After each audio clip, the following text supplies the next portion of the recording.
tozongila yo mwana mboka Alexis Ketebi ya solo Maréchal Mobutu Sese Seko 24 ans après Congo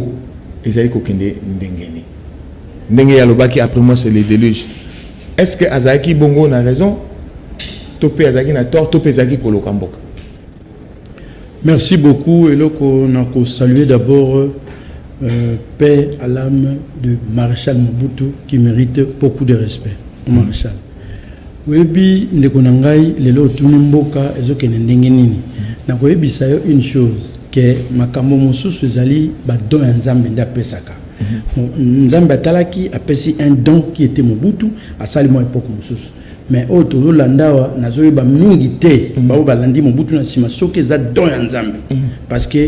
moi problème penza makasi ezali au Italie développement. Contrairement à bandeko mosusu balobi Mobutu aza congolais te, Mobutu aza Mobotami à Congo te, ni tout na kokama po na remettre bango à défi tout à l'heure.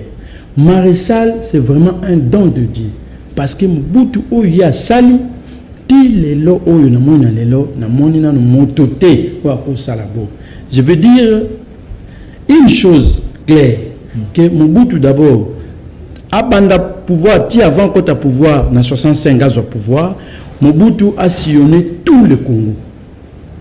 Mboka moko te ezali na Congo yo Mobutu akomate ezalité. Soki otinga tembe ndeko nanga na ba olana so otinga tembe ba défi. Avant de commencer à diriger un pays ou bien avant de contrôler un pays, il faut sillonner oyo ba problème il y a chaque territoire ba chaque contrée. Il y a tamboya pour ayi soda te. Non seulement Azaki Soda, Mobutu a créé une formation à Soda, évidemment, tant Azaki n'a pas de classe, à ce qui est là, qui est Soda, dans le labo, on permettre comme Amekamo à Kotambola Moke, mais dans la formation à Sali, à Eba Kimboka Nyos, d'abord sur le plan de formation, et puis à Mekiko Kita, Kokoma, Bamboka Nyos. Ti Mobutu, chef d'état-major, Bayeko Pesa Isikawana, akamati yango ameki kotambola po eba ba problème ya chaque moka ko eba culture ethnie ya ba ethnie presque nyonso Mobutu eba. Donc avant comme la bokonzi azara ja préparer eba mboka malamu Mobutu a qui préparer. C'est vrai ndenge uti lo bao bon si maloba malamu Mobutu azaki préparer pour ko kozwa bokonzi na mboka oyo. En préparation des osala ke bandeko bazo ya sima baza vraiment préparer te baza na difficulté oyo ya kende pour diriger mboko. Nakoloba likambo moko nayoka na gbadolite nayoka te nayoki Maréchal Mobutu yemoka za koloba tozali wana na mboka Dula na Dula ezali na 150 km ya gbadolite ezalaki anniversaire ya mbotama ya mwasi ya mokonzi c'est-à-dire mambo bila dawana ndeko na babotama na cotonnier wana na Dula balobi na Mobutu ya kosala renseignement balobi ke rébellion moko zakuya c'était en fait gestation Afdel mais zaki mo musika balobi na ke voilà bato moko bazoya il faut botolo bokonzi Mobutu aseki na ndenga makasi alobi bazoya ko bakobotola ngai babotola ngai mais soki babotoli ngai bazui mokanda yote livre yote mokanda zaki si place mais alobi soki bazui buko yote po ngai tam na zuko ko place na zui buko kasavu apesi azubu ko pa kasavu buku ele kwa parchemin na yoki ngai na yaki na musika te na yaki pembeni na yoki masa yimo kwa soki bazu parchemin ote bakoye banini ya hotel misamboko ote donc bato ba siko ba na problème parchemin. Oui, c'est ce que moi je me dis que na lobby parchemin bazu en hotel. Ça dit que ba belge batika yango et pas ya kasavu petango ya ye azu en pas kasavu parchemin oye ba problème à Congo oye ba comment développement à Congo c'est ça économique que c'est ça commercial oye ba ressources ya Congo ezali sikanini okobanda wapi okende wapi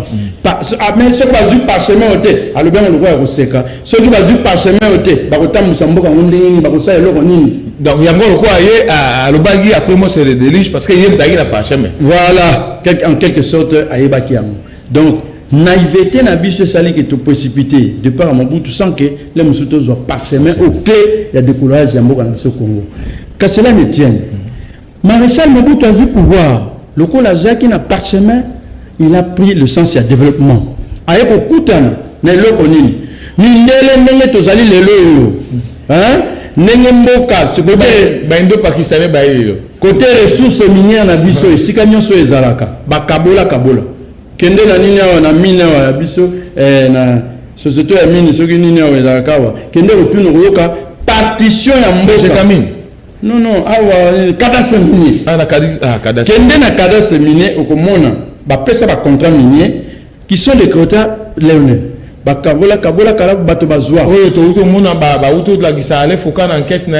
basali piste d'atterrissage na ya avion na basaki ya zamba voilà accès exact na ba continent ya contrôle makambo eza lelo wana ezalaka na tango mbungu tango kutango il se fait que colonisateur asalaki pende mwana akabola bitoni nyonso ya richesse souterraine apesi bato.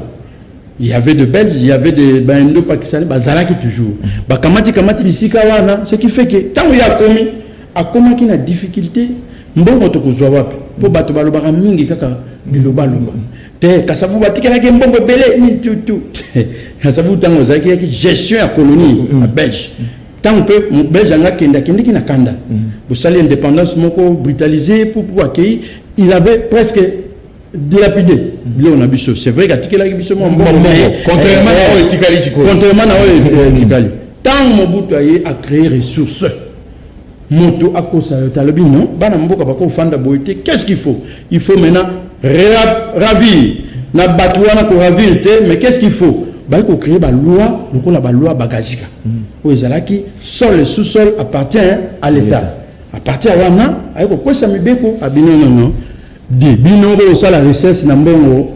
ozo profiter na congolais te to kamatanga mutuzungu sabiloko wana te ya moment ni ba réformer babiloko ba Jekamine à l'époque inominé ya ko tanga ba réformer yango Marshal Mobutu a commis kozwa mbongo ozo contribuer na budget à l'état yango ça mais 74 to comme $1 valait un zaï valait $2 un zaï valait $2 makashi to asalaki yango wana asengi pe biloko makashi be atongi belé à partir mbongo bandai kozwa.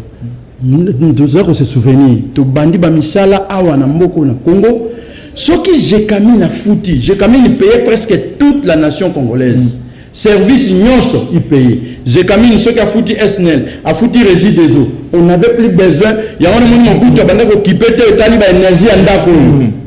SNEL banda ko kipete Jekamine banda ko kipete soki Jekamine a fouti ça suffisait na ba société minene wana et ko régler ba problème na tout à caractère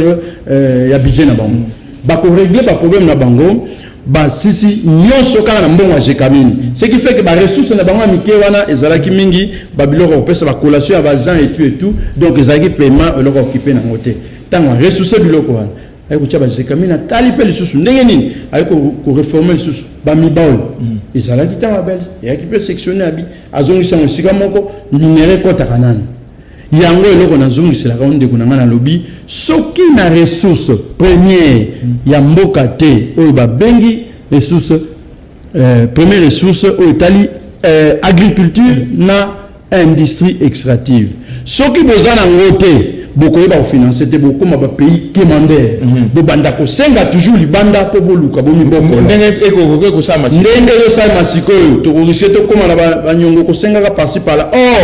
ressources na biso naturel oyo kaka Congo za riche ezali na mabele na biso faut que za na moins intelligence wana koyeba ko transformer richesse na biso ya sol et sous-sol pour permettre ko aider na ba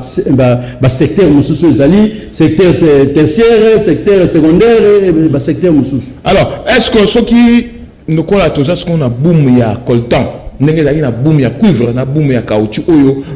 Maréchal a capitalisé qui ba recette wana pour tomber le cola pour Maréchal barrage à Inga pour moi la nyonso yaki mbongo ya cuivre na cobalt na bikugo nyonso na katanga lelo soki le cola boom ya côté zali soki Maréchal zaki alinga ki la biloko mususu ya minene koleka pour Maréchal na babiloko mususu minene ça. Mais oui, je suis certain, sûr et certain que ceux qui azalaki na boom yali sikoyo na bakoltan na banini alinga capitaliser mbongo wana c'est pas pour rien que mon qui Maréchal même petit départ na ye akamata ke mini ya shikolobo akamata ya kanga ngolobi ba simba lisusu te ezaki place iranium ezaki yaki réserve pototeka yango na bulu ekete parce que iranium moko c'est-à-dire que la cotation à niveau mondial iranium ya makasi ya malamu ya première qualité ezé pa na biso c'est comme ça que on a ceux qui toteka on a ba bandits aux hommes ba terrorisme nyos ba terroriste nyos ya monde yo ba okamata uranium wana ba osala bombe lobi kozongela biso mettez comme sikoyo Congo jouer le ce qui zote comme la boule eke un Congo va profiter dans côté de deux to alimenter criminalité mondiale yo moko ndeko to bandeko ba olanda biso est-ce que ceux qui ont alimenté criminalité mondiale ça ne profite en rien aux hommes comme sous avion kota au coup tu vas terroriste aux a déjà les colo au sein là ni pardon pour terroriste abi na ba bombe na na ngwa ceux qui avaient quitté sika bote ndana ko bombe toujours alimenté terroriste mondial alors à ce moment-là ezalaki biloko mo comment contrôler la vente nango par les Nations Unies par biloko moko doko par organisme wana pour contrôler monde ko comme na boulu ekete voilà. Sikoyo na occasion 24e anniversaire parce que nombre on a 24 euros ba makambo belé tu dis que vous avez pouvoir le 24 novembre le 24e anniversaire oyo balingi za la mois monene za la mois ya kilo nzoto ya mkondo kutosukisa famille na ye kolinga baza vraiment nanu d'accord te nzoto ezonga alors que gouvernement c'est singaki balobi baza favorable à nzoto ezonga est-ce que famille il candidat les malamu que ezonga na osiko te non c'est-à-dire que tokowe la fuite à l'avant tokowe la nzoto mobutu ezonga pendant que awa attente unité comme telle jusque les côtés unité na biso zana mbebo unité na mité mezate toujours kanate to na ba partition politique ba élection ezali on cible mon bimbe sala kelelo yo les Congolais ne s'accordent pas ba élection mabe ba makamnyo so mabe alors accord ça comme tel té Mobutu tout l'ingto matato kita Mobutu a lutté pour la paix dans ce pays alors to lingate nzoto nezo ngalelo yo alors qu'il y a instabilité na est instabilité na est nini Mobutu a régné dans ce pays Mobutu de la télé ça c'est le laté au na est lokuta tant Mobutu a pacifié mboka de rébellion en 64 tant on a pouvoir en 65 rébellion mais qui m'a moqué et kati libela a continué dans le ti au moment que il y a ba moba ba omeka anyati abeti akabi atikimia ti to kola botoka l'université toujours le ba awa en connaissance de cause biso to botani avant que Mobutu comme na pouvoir to moni Mobutu na pouvoir to moni exercice à pouvoir ti Mobutu a keyi beaucoup de monde après Mobutu to comme on appelle après Mobutu nzamba peso grâce tout le monde a ngoto ko koloba contrairement à bande ko mususu o comme on a moi jeune moment ko ba uti ko bima université sika abandi moi politique chasse le ko pamba ba nommé a accueilli député il vient parler de boubard des choses qu'il ne maîtrise pas Mobutu yemo ka lobaki ba kamati ba peso moi mise bouche tu parles le mal du Congo tu parles le mal du Zaïre c'est ça ce genre de personnes OK ayebi Congo te o kutana nakutana moto mususu to côté pas mondele moko il y avait un frère congolais aussi là-bas. Batoune Wabimboka Nozawab. Mundele on a tourné à Simalakisi carte géographique. La géologique et Mboka Lobi situé en Mboka Nozawab à éviter. Merci beaucoup Alexis Ketebi. Alors merci Zali Bongo Mokolo samedi.